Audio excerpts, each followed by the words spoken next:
തിരുവനന്തപുരം ജില്ലാ കളക്ടറേറ്റിലെ ബോംബ് ഭീഷണി റിപ്പോർട്ട് ചെയ്യാനെത്തിയ വാർത്താസംഘത്തിനും കളക്ടറേറ്റിലെ ജീവനക്കാർക്കും നാട്ടുകാർക്കും കടന്നലാക്രമണം.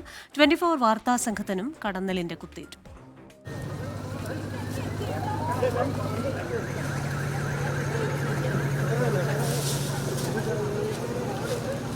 പതിയെ ഓടണേ, കമ്പി ഇതൊക്കെ ഇരിക്കുക.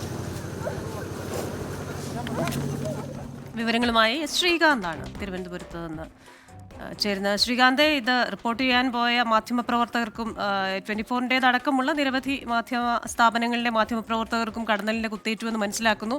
എന്തായാലും ശ്രീനാഥ് കുത്തേറ്റിട്ട് റിപ്പോർട്ട് ചെയ്യുകയല്ലോ, അപ്പോൾ അവിടെ നമ്മൾക്ക് ഈ പറയുന്നത് പോലെ കുത്തേറ്റവരുടെ അവസ്ഥ എന്താണ്? ഇപ്പോൾ അവർ ആശുപത്രിയിലാണോ? മറ്റു വിവരങ്ങൾ എന്തൊക്കെയാണ്? കൃഷ്ണ, അല്പസമയം മുമ്പാണ്, ഏതാണ്ടൊരു 3:15 ആകുമ്പോഴേക്കാണ് അവിടെ ഈ കടന്നൽ കൂട് ഇളകി അവിടെ ഉണ്ടായിരുന്ന ജീവനക്കാർക്കും അതോടൊപ്പം തന്നെ മാധ്യമപ്രവർത്തകരടക്കമുള്ളവർക്കും നാട്ടുകാർക്കും കുത്തേറ്റത്. അവിടെ ബോംബ് ഭീഷണി ഉണ്ടായിരുന്നു. നേരത്തെ പത്തനംതിട്ടയിൽ സമാനമായി തിരുവനന്തപുരം കളക്ടറേറ്റിലും ബോംബ് ഭീഷണി ഉണ്ടായിരുന്നു. അത് റിപ്പോർട്ട് ചെയ്യാൻ എത്തിയതായിരുന്നു മാധ്യമപ്രവർത്തകരും. ആ വാർത്ത ശേഖരിച്ച് നിൽക്കുന്നതിനിടയിലാണ് കടന്നൽക്കൂട് ഇളകി മാധ്യമപ്രവർത്തകരെ ഒക്കെ നേരെ കടന്നലുകൾ പാഞ്ഞെടുത്തതും കുത്തിയതും. തുടർന്ന് അവിടെ നിന്ന് ജീവനക്കാർക്ക് ഒപ്പം തന്നെ അസിസ്റ്റന്റ് കളക്ടർ അടക്കമുള്ളവർക്കും കുത്തേറ്റു. ശേഷം അവിടേക്ക് രക്ഷയ്ക്കായി ഓടിയെത്തിയ നാട്ടുകാർക്കും കുത്തേറ്റു. തുടർന്ന് ആളുകൾ പരക്കം പായുന്ന കാഴ്ച കാണാമായിരുന്നു. ഈ കുത്തേൽക്കാതിരിക്കാൻ പല വഴി ചിതറിയോടി. അത് അവിടെ ഉണ്ടായിരുന്ന എല്ലാവരും ചിതറിയോടി. പല ആളുകൾക്കും മുഖത്തും തലയിലുമാണ് കൂടുതലായി കുത്തേറ്റിട്ടുള്ളത്. മാധ്യമപ്രവർത്തകർക്കും അക്കൂട്ടത്തിൽ പരിക്കേറ്റിട്ടുണ്ട്. നമ്മുടെ റിപ്പോർട്ടർ അജീഷ് അടക്കമുള്ളവർക്ക് ഇതിൽ പരിക്കേറ്റു. മനോരമയുടെയും റിപ്പോർട്ടർക്കൊക്കെ ഈ കടന്നലിന്റെ ആക്രമണത്തിൽ കുത്തേറ്റിട്ടുണ്ട്. അവരെല്ലാം ഇപ്പോൾ ജില്ലാ ആശുപത്രിയിൽ, പേരൂർക്കട ജില്ലാ ആശുപത്രിയിലേക്ക് കൊണ്ടുവന്നിട്ടുണ്ട്. അവിടെ പ്രാഥമിക ചികിത്സ നൽകുന്നു.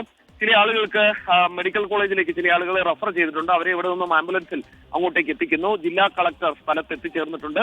നിലവിൽ സ്ഥിതിഗതികൾ ശാന്തമാണ്. സ്ഥിതിഗതികൾ നിയന്ത്രണ വിധേയമായിട്ടുണ്ട്. പക്ഷേ ഇവർക്ക് പ്രാഥമികമായ ചികിത്സ നൽകി. ഇത് കടന്നൽ കുത്തിക്കഴിഞ്ഞാൽ അതിന്റെ ഒരു മുള്ള് ദേഹത്തൊക്കെ തറച്ചിരിക്കുക, അതൊക്കെ നീക്കം ചെയ്തു. കലാമിൻ ലോഷൻ തേച്ചിട്ടുണ്ട്. എല്ലാവർക്കും ഇഞ്ചക്ഷൻ നൽകിയിട്ടുണ്ട്. ഇപ്പോൾ അവർക്ക് പരമാവധി റെസ്റ്റ് എടുക്കുന്നതിനുള്ള സമയമാണ് നൽകുന്നത്. ആരുടെയെങ്കിലും BP ലോ ആകുന്നുണ്ടോ എന്നുള്ളത് നോക്കുകയാണ്. കാരണം പെട്ടെന്ന് ഡിസ്ചാർജ് ചെയ്യാൻ സാധിക്കില്ല. BP ലോ ആകാൻ സാധ്യതയുണ്ട്. കാരണം നന്നായി ഭയചകിതരായി ഓടുകയായിരുന്നു പല ആളുകളും. അതിനാൽ തന്നെ അവരെ കുറച്ചു നേരം കൂടി ഇവിടെ കിടക്കണം, ആശുപത്രിയിൽ കിടക്കണം. ആരെങ്കിലും മെഡിക്കൽ കോളേജിലേക്ക് റെഫർ ചെയ്യേണ്ടതുണ്ടെങ്കിൽ അത് വേണം. നിലവിൽ അത്ര ആശങ്കയ്ക്ക് സാധ്യതയില്ല. പക്ഷേ ഏതാണ്ടൊരു 50-ലേറെ പേർക്ക് കടന്നലിന്റെ കുത്തേറ്റു എന്നുള്ളതാണ് നമുക്ക് ഈ ആശുപത്രിയിൽ നിന്നും ഈ ദൃശ്യങ്ങളിൽ നിന്നൊക്കെ മനസ്സിലാവുന്നത്. ആളുകൾ ചിതറി ഓടുകയായിരുന്നു കൃഷ്ണ. അത് മാധ്യമപ്രവർത്തകർക്ക് മാത്രമല്ല കുത്തേറ്റത്. അവിടെ ഉണ്ടായിരുന്ന നാട്ടുകാർക്ക്, ജീവനക്കാർക്ക്, അസിസ്റ്റന്റ് കളക്ടർ അടക്കമുള്ളവർക്ക്, എല്ലാവർക്കും അവിടെ ഉണ്ടായിരുന്നവർക്ക് കാര്യമായി തന്നെ കുത്തേറ്റു. പല ആളുകൾക്കും ഒന്ന് രണ്ട് പേർക്ക് കുറച്ച് ഭീകരമാണ് പരിക്ക്. ചുണ്ടില്, കണ്ണിന്റെ മുകളില്, തലയില് ഒക്കെ തന്നെ കാര്യമായ പരിക്കേറ്റിട്ടുണ്ട്. സാരമായി തന്നെ പരിക്കേറ്റിട്ടുണ്ട്. അത് മെഡിക്കൽ കോളേജിലേക്ക് റെഫർ ചെയ്യുകയാണ്. ബാക്കിയുള്ളവർക്ക്, നിലവിൽ ഈ ആശുപത്രിയിലുള്ളവർക്ക്, പേരൂർക്കട ജില്ലാ ആശുപത്രിയിലുള്ളവർക്ക് വലിയ പ്രശ്നങ്ങളില്ല.